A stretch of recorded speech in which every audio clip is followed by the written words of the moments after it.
Hello friends, it's Ms. Dwyer.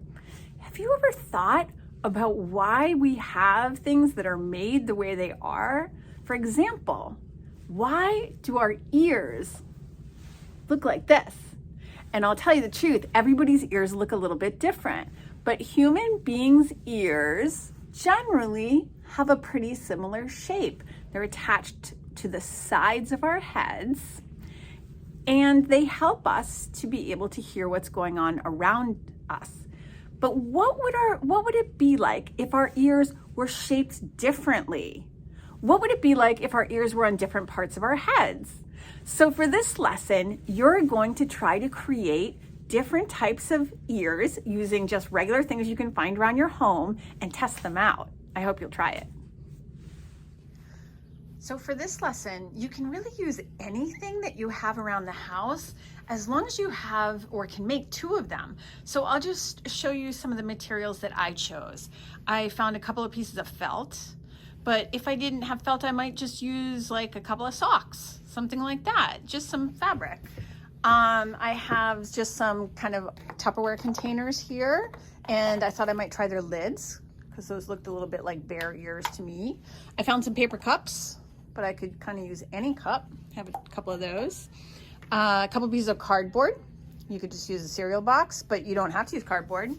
And finally, I did get some construction paper and my scissors, and I cut them into an ear shape because I wanted to try some really big ears and see how those worked. Lastly, I did need my scissors so that I could cut some shapes out of these things.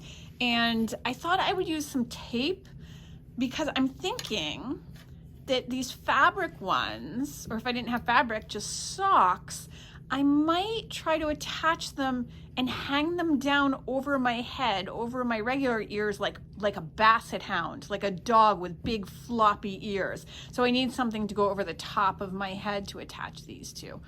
Maybe I'll show you what that looks like in a second.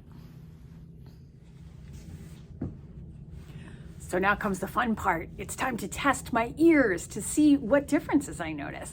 So these are my basset hound ears. I hope you like them. I just used a piece of scrap paper and some tape to attach them to, so I could wear them on top of my head.